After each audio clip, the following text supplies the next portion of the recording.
Jamaah. Yeay. Oh jamaah. Yeay. Alhamdulillah. Kita masih di Islam itu Indah. Tepuk tangannya dong. Masya Allah. Semangat lagi belajarnya ya. Temanya juga masih sama. 10 golongan orang yang sholatnya tidak diterima. Tadi udah dijelasin ya sama guru-guru kita ya. Kita lanjutkan lagi. Kira-kira apa? Oke. Aku mau nanya sama Habib Usman. Habib. Boleh. Orang yang pemabuk, Beb. Terus dia tobat. Itu katanya sholatnya nggak bisa langsung diterima. Karena kan katanya ada yang haram masuk ke tubuhnya. Kalau nggak salah kurang lebih 40 hari apa gimana gitu ya. Berarti apa 40 hari itu nggak perlu sholat juga aja sekalian ya. Kan nggak diterima kan di 40 hari. Ya udah nggak usah sholat aja sekalian gitu. Berarti nantangin Allah dong. Aduh serem. Habib jelasin aja. Silakan Habib. Mas Soni, Ustaz Syam, Ustaz Salah Maulana. nanya nih. Bismillahirrahmanirrahim. Allahumma sholli ala sayyidina Muhammad wa ala sayyidina Muhammad. Disebutkan golongan orang yang sholatnya tidak diterima oleh Allah Subhanahu wa taala yang ketujuh ini adalah mereka syaribul khamar. Mereka adalah yang biasa tukang khamar, minum minuman keras, dia narkotika, narkoba dan lain sebagainya. Al khamru ummul khaba'is. Faman syaribaha lam tuqbal salatuhu arba'ina yauman. Fa in mata wa hiya fi batnihi mata mitatun jahiliyah. Siapa orang yang dimana mereka meminum khamar. Khamar ini adalah induk berbagai macam kerusakan. Yang meminumnya, salatnya selama 40 hari tidak diterima oleh Allah Subhanahu wa taala. Ketika dia fa'in mata, dia meninggal atau dia mati dalam keadaan khamar, masih dalam keadaan khamar itu ada di darahnya, di dagingnya, di perutnya, berarti dia meninggal seperti matinya orang jahiliyah. Mata mitatun jahiliyah. Meninggal dalam keadaan jahiliyah. Siapa mereka? Yang tukang minum khamar. Orang yang sholat dalam keadaan khamar tidak diterima oleh Allah Subhanahu wa taala. Tadi jelaskan dalam hadis jelas bahwasanya orang yang sholat, orang yang beribadah kepada Allah tapi dia khamar tidak diterima sama Allah. Bahkan 40 hari. Kalau meninggal dalam keadaan 40 hari dan perutnya masih dalam keadaan khamar, maka meninggal dalam keadaan jahiliyah. Dan Abu Darda radhiyallahu anhu wa qala Nabi sallallahu alaihi wasallam la yadkhulul jannah mudminu khamar, enggak akan masuk surga dia pencandu khamar, dia tidak akan masuk surga. Tetapi di sini nih dijelaskan kalau orang ataupun manusia tersebut tidak mendapatkan didikan orang tuanya membiarkan, udah nggak apa-apa kok, cuman seperempat gelas aja nggak apa-apa. Ini orang tuanya juga sama-sama final. Diajarin. Karena apa? Karena bersama-sama mengajak ke dalam kemaksiatan. Ah nggak apa-apa kan, soalnya kan wine itu adalah anggur, ya kan? Ya. Ini subhanallah, dokter ada yang memperbolehkan kok, apalagi kalau cuacanya dingin, ya kan minus berapa derajat ataupun biar 5 hangat derajat, tubuhnya, biar hangat katanya. tubuhnya, tetap ini adalah umul khaba'is. Induk daripada setiap kehancuran dan malapetaka. Dan di sini mudminu khamar, mereka pecandu khamar, la yadkhulul jannah. Tidak akan masuk surga. Mau buat obat kek, mau dikatakan buat dingin, diajarin sama temannya, orang tuanya, saudaranya, dia bareng-bareng minum, semua bareng-bareng ke neraka. Semua sama-sama ke neraka. Karena apa? Karena mereka berarti adalah makhluknya Allah yang melanggar aturan Allah Subhanahu wa taala. Allah berfirman di dalam Al-Quran, innamal khamar wal maisir wal ansab ridsun min amali syaitan. Khamar itu adalah kebiasaan syaitan. Setan terbiasa mengikuti daripada hal yang buruk. Setan terbiasa mengajak manusia untuk membangkang aturan Allah, untuk tidak mengikuti aturan Allah. Makhluk yang paling pintar itu iblis. Ingat, makhluk yang paling pintar diantaranya adalah iblis. 70.000 tahun sujud kepada Allah. Kepintarannya dahsyat. Akhirnya apa? Mengganggu manusia. Mengajak manusia dengan kepintarannya untuk jauh daripada Allah. Akhirnya apa? Udah gak apa-apa sedikit aja. Gak enak sama temen. Gak enak lagi kongko-kongko. Ya kan? Udah bismillah. Bismillah lagi semua naudzubillah. Ya Allah pakai bismillah. Ya kan? Inilah puncak daripada tipu daya syaitan untuk mengajak manusia walaupun sedikit, akhirnya sedikit lama-lama banyak, lama-lama terbiasa, lama-lama akhirnya dia pencandu. Akhirnya apa? Akhirnya berada di dalam kesesatan, kehancuran. Sholatnya bacaannya bulak-balik. Qul ya ayyuhal kafirun la a'budu ma ta'budun wala antum a'biduna ma a'bud. Balik lagi. Kalau nama abut, salah lagi Iya, bacanya. balik-balik lagi. Karena apa? Karena sholatnya itu dalam keadaan mabok, khamar. Aduh. Akhirnya nggak khusyuk. Tadi Ustaz Maulana bilang tuh, alladzina yazunnu annahum milaqu rabbihim wa annahum ilaihi rajiun. Dia nggak menghadap kepada Allah. Akhirnya melayang-layang pikirannya. Nggak yakin bahwasanya Allah sebagai Tuhannya. Iya. Karena apa? Karena sholatnya aja dalam keadaan mabok. Aduh, nauzubillahi min Nggak dzalik. khusyuk dia. Walaupun sedikit janganlah ya jamaah ya. Nauzubillahi min dzalik. Setetes saja. Setetes aja. 40 hari tidak diterima sama Allah. Nauzubillahi min dzalik. Terima kasih Habib Usman, tepuk tangannya dong untuk guru-guru kita. Semoga kita terhindar dari hal-hal seperti itu ya. Karena udah tepuk tangan, boleh nanya lagi. Oke, yuk kita masuk lagi ke segmen Tanya Dong Ustadz. Kami semua tanya dong Ustadz. Yang mau nanya angkat tangan lagi, ayo angkat tangan lagi. Tadi sebelah situ udah ya, gantian sebelah sini ya. Yang banyak masalah yang mana kira-kira? Oh ibu deh, ibu karena ibu sambil senyum ibu boleh berdiri. Mic-nya mana tadi? Wah, oh ini nih. Oh ya tuh, ibu ngumpetin mic lagi bu. Buat apa? Ya Allah maaf ya bu. Silakan bu, nanya bu.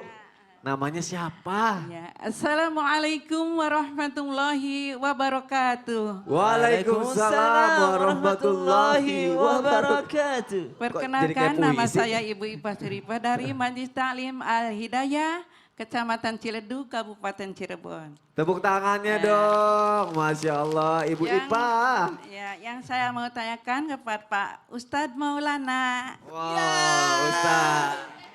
Pas banget. Kenapa pasnya? Sama suara kita. Oh iya. Mendayu-dayu. Mendayu-dayu, silakan. Ya, zaman dulu kan ada budak ya. Sekarang ada ART. Nah, apa benar seorang budak atau ART kabur dari majikannya, sholatnya tidak diterima. Nah, bagaimana kalau majikannya dolim? Terima kasih. Wassalamualaikum warahmatullahi wabarakatuh. Waalaikumsalam warahmatullahi wabarakatuh. Kayak itu ya Sonnya kayak belok kiri.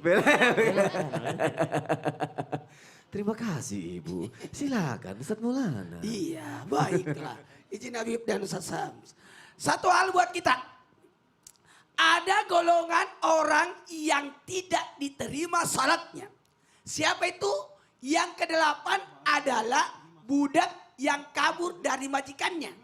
Dengerin, budak itu dia terikat, belum lepas. Maka kalau sekarang tidak ada budak, sama aja dengan orang yang terikat kontrak. Contoh, asisten rumah tangga, kontraknya dia harus kerja dari jam sekian sampai jam sekian. Tapi dia menyalahi waktunya, lari dari majikan itu tertolak dari salatnya. Lari dari tugasnya maka tertolak. Sebagaimana Nabi Yunus alaihissalam itu dimakan, ditelan ikan. Gara-gara apa? Dianggap lari dari tugas. Meninggalkan kaumnya. Begitu pula orang yang notabene-nya tidak izin. Meninggalkan tugasnya lalu dia sholat maka itu ditolak. Kenapa? Karena ada tanggung jawab yang dia tinggalkan. Hati-hati. Mohon maaf yang dikasih amanah untuk kerja ini. Tapi dia tinggalkan. Maka budak yang meninggalkan majikannya, lari dari majikannya, maka digolongkan orang yang tidak diterima salatnya. Begitu pula orang yang terikat, contoh ya, asisten rumah tangga. Ya. Tapi dia lari dari majikannya, kontraknya belum kelar, Iya. maka Kabur. salatnya tidak diterima. Aduh, Berarti ada na'udzubillah min haknya. zalik. Jadi janganlah. Terima kasih ya Ustadz Maulana ya untuk penjelasannya. Ibu Ipa, terima kasih ya Bu ya. Boleh pinjam mic-nya Bu? Masya Allah. Pasti suami Ibu namanya Bapak IPS ya. IPA dan IPS. Masya Allah. Siapa ya yang mau nanya lagi ya? Ibu deh, ibu. Silakan Bu, namanya siapa Bu? Bismillahirrahmanirrahim. Assalamualaikum warahmatullahi wabarakatuh. Waalaikumsalam warahmatullahi wabarakatuh. Nama saya Ibu Muniah dari Majelis Taklim Al-Hidayah, Kecamatan Ciledug, Kabupaten Cirebon. Tepuk tangannya dong Ibu Muniah. Mau nanya apa sih? Saya mau bertanya kepada Pak Ustadz Maulana.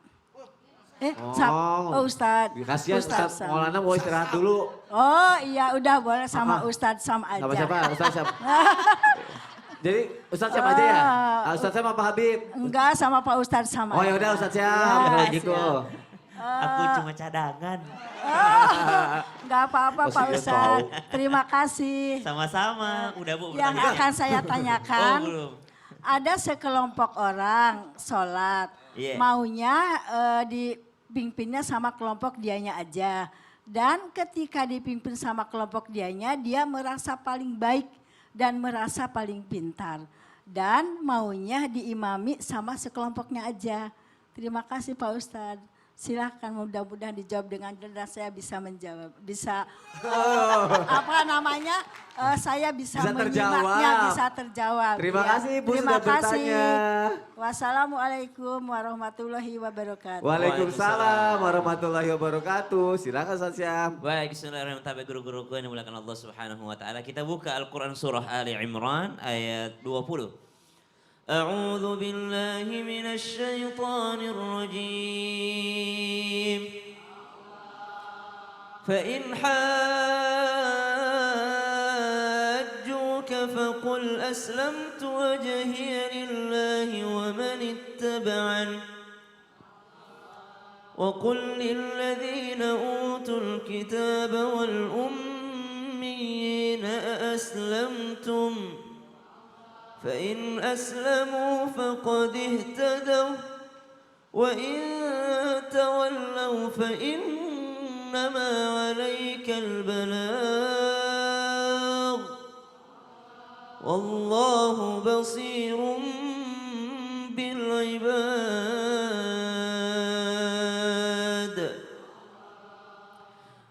Kita bertanya, Ibu tadi bertanya tentang seseorang yang golongan yang tidak diterima sholatnya. Jadi ada hadis Nabi SAW, Nabi bersabda bahwasanya ada golongan orang-orang yang sholatnya itu tidak diangkat. Artinya tidak naik itu pahalanya sama Allah Subhanahu wa taala, tidak dihitung sholatnya sampai ke atas kepalanya. Kenapa tidak? Salah satu golongan tersebut adalah imam yang tidak disukai oleh kaumnya.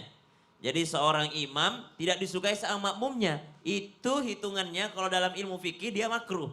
Jadi ada imam tidak mau diganti-ganti. Padahal semua orang sudah menyadarkan padanya bahwa engkau tidak sempurna dalam mengimami. Misal bacaannya ataupun gerakan-gerakannya. Tapi kebetulan karena tanah wakaf itu adalah tanah kakeknya dulu. Jadi dia tidak mau diganti jadi imam. Padahal kalau jadi imam tidak bagus ngimaminnya. Maka dia tidak disukai oleh makmum yang ada. Semua jamaah sepakat bahwa orang ini tidak baik. Maksudnya tidak baiknya apa? Dalam hal syariat agama juga tidak baik. Dia seorang imam tapi dia juga seorang pedagang. Warga tahu, nih kalau berdagang dia selalu curang, dia kalau ini pedagang curang. Jadi orang tidak senang diimami oleh orang tersebut. Maka makruh dia sholatnya si imam. Bagaimana dengan makmumnya yang tidak suka? Itu makmumnya tetap dia tidak makruh, tetap diterima makmumnya. Cuman tidak enak aja sholatnya itu menggerutu terus. Udah salah-salah panjang lagi bacaannya. Coba itu mau diganti. Padahal di kampung tersebut banyak anak-anak hafil. Banyak penghafal Quran. Cuma dia kebetulan aja itu tanah masjid itu, tanah wakaf keluarganya. Jadi dia terus yang jadi imam. Maka yang begini ini yang makruh dan tidak naik itu sholatnya melewati batas kepalanya. Imam yang tidak disukai oleh makmumnya. Pada saat di masjid sih baik orangnya. Tapi di luar masjid jadi orang yang jahat. Masyarakat tidak suka sama dia. Dia makruh sholatnya, tidak diangkat pahalanya. Tapi makmum tetap sah sholatnya, tetap diterima oleh Allah Subhanahu wa ta'ala. Nah kalau bagaimana kalau yang makmum yang bermasalah nih. Kalau itu tadi kan imamnya yang bermasalah. Ya. Ada juga makmum yang bermasalah. Mana makmum yang bermasalah? Tidak mau diimami kalau bukan daripada kelompoknya. Dia tidak mau sholat kalau tidak ikut sama kelompoknya. Subhanallah. Dalam ayat tadi disebutkan wa makhtalafal ladzina utul kitaba illa min ba'di ma ja'ahumul ilmu baghyan bainahum. itu orang berselisih disebabkan karena ada ilmunya. Apa yang menyebabkan berselisih bukan karena masalah imam ataupun apanya, tapi adanya kesombongan di dalam diri. Jadi kita yang hati-hati juga, jangan sampai kita merasa lebih baik daripada orang lain. Fikih itu luas, berbeda dalam hal fikih. Sholat itu banyak sekali perbedaan pendapat, maka jangan kita merasa kelompok kita lebih baik daripada kelompok orang lain. Wallahu ta'ala a'lam. Masya Allah, makanya Pak gantian. Kenapa? Bukan yang ini Bapak tadi bukan ya? Yang nggak mau diganti-ganti Oh, itu. bukan kan ya? Oh, bukan. Bukan Bapak ternyata ya? Bukan. Maaf Pak, saya salah Pak. Terima kasih Ustaz ya untuk penjelasannya. Izin ya Bapak, Ibu. Bu boleh pinjam mic-nya Bu? Boleh, makasih. Ibu kayaknya mau nanya nih. Ibu ya, banyak masalah Bu? Enggak. Mau curhat, boleh tolong dikasihkan ke ibunya. Silakan Bu. Namanya siapa sih? Bismillahirrahmanirrahim. Assalamualaikum warahmatullahi wabarakatuh. Waalaikumsalam warahmatullahi wabarakatuh. Saya Bu Uyun Yuniasi dari Majelis Taklim Al-Hidayah Kecamatan Ciledug, Kabupaten Cirebon. Tepuk tangan dong untuk Ibu Yuyun. Masya Allah, semangat Bu. Mau nanya apa Ibu? Ada sedikit pertanyaan Ustadz. Ya. Kami ini perempuan, ibu-ibu. Ibu-ibu, ya. Senangnya kumpul-kumpul. Iya, tahu. Seneng ngobrol. Bener banget. Ngobrol masakan, ngobrol pakaian, ngobrol sambil belajar masak. Ngobrol mulu pokoknya kerjaannya gitu. Habis sholat, belajar sholat, Heeh. sholatnya bareng, Oke, rajin. Iya. Tapi setelah itu Apa? ngobrolin teman. Ya. Terus gak Bagaimana? pulang-pulang gitu. Iya. Saya suka beneran nginep gitu. Iya. Ya. Nah ini bagaimana Ustadz Itu sholatnya? diterima apa enggak gitu? Iya. Waduh, Habib. Udah ngobrol-ngobrol, sholat semua bareng-bareng. Ngobrolin temen juga bareng-bareng. Nginep lagi Bib. Enggak pulang. Kabur apa enggak? Nah itu, kabur gak Bu? Enggak. Oh enggak, nginep doang. Suaminya ngizinin enggak? Ah, coba tuh Bib, Ya, kasih apa tahu Bib, Mas silakan Ali? Bib. Satu Bu jam, terima satu kasih ya, malam. silakan duduk dulu ya. Terima kasih, mic-nya. Bismillahirrahmanirrahim. Allahumma sholli ala sayyidina Muhammad wa ala sayyidina Muhammad. Golongan ini adalah mereka yang mendapatkan bisa laknat dari Allah. Ini berbahaya nih. Kalau dia kabur nggak mau pulang dan dia meninggalkan suaminya. Wa qala Nabi sallallahu alaihi wasallam, "Idza salat imra'ata khamsaha wa sammat syahraha wa hafizat farjaha wa ata'at zawjaha gila laha dukhulul jannah min ayyil abwabil jannah syi'ti." Jika seorang wanita selalu menjaga salat 5 waktu, dia salat 5 waktu dia jaga. Berpuasa sebulan penuh di bulan Ramadan, dia qadha kalau misalkan dia dalam keadaan haid ataupun nifas. Terus menjaga kemaluannya, dia tidak berzina dan benar-benar taat kepada suaminya. Dia taat sama suaminya tuh. Tadi nggak pergi sembarangan, nggak keluar sembarangan, nurut, baik sama suaminya, sayang sama suaminya, siap kapanpun ya kan, nggak nolak. Karena kalau nolak kan bisa dilaknat malaikat. Ngomong apaan tuh? Nah ini gitulah. Nah terus apa lagi? Maka dikatakan wanita tersebut adalah memiliki sifat mulia, masuk surga lewat pintu manapun. Bebas. Gampang gak cerita? Bu, gampang gak masuk surga? Gampang. Ceritanya masuk surga itu gampang bagi wanita yang taat sama Allah dan Rasulnya. Puasa Ramadan, salat 5 waktu, dia taat sama suaminya. Mudah masuk surga. Tapi kalau misalkan wanita tersebut, dia gak taat sama suaminya, dia kabur dari rumahnya, dia nongkrong sama teman-temannya, gak masakin suaminya, gak nyuciin pakaian suaminya misalkan, karena gak ada yang kerja di rumahnya. Terus suaminya pulang kerja, dicuekin, malahan ngobrol sama tetangganya. Ini adalah istri yang kurang. Ayo, yang kurang-kurang. Nah, oleh karena itu, istri yang saleha adalah taat sama suaminya, berbuat baik terhadap suaminya, dan suami pun berbuat baik terhadap istrinya, saling sayang menyayangi, cinta mencintai. Jangan sampai apa? Jangan sampai ibadahnya tidak diterima sama Allah Subhanahu wa taala karena jadi istri yang nusus. Nusus. Hah? Apa tuh? Apaan tuh? Apa enggak? Nusus? Istri yang kurang ajar. Oh, kurang ajar. Jangan sampai menjadi istri yang kurang Ajar. Bukan nusuk. Bukan, nusus ya. Terima kasih Habib untuk jawabannya. Terima kasih Ibu sudah bertanya. Tepuk tangan dong untuk kita semua. Semoga ini bisa menjadi contoh buat kita semua ya jamaah yang ada di rumah ya. Jamaah jangan kemana-mana. Insya Allah masih ada pertanyaan yang bagus sekali ya. Tetap di Islam itu indah. Nggak lama kok. Jamaah, oh jamaah. Alhamdulillah.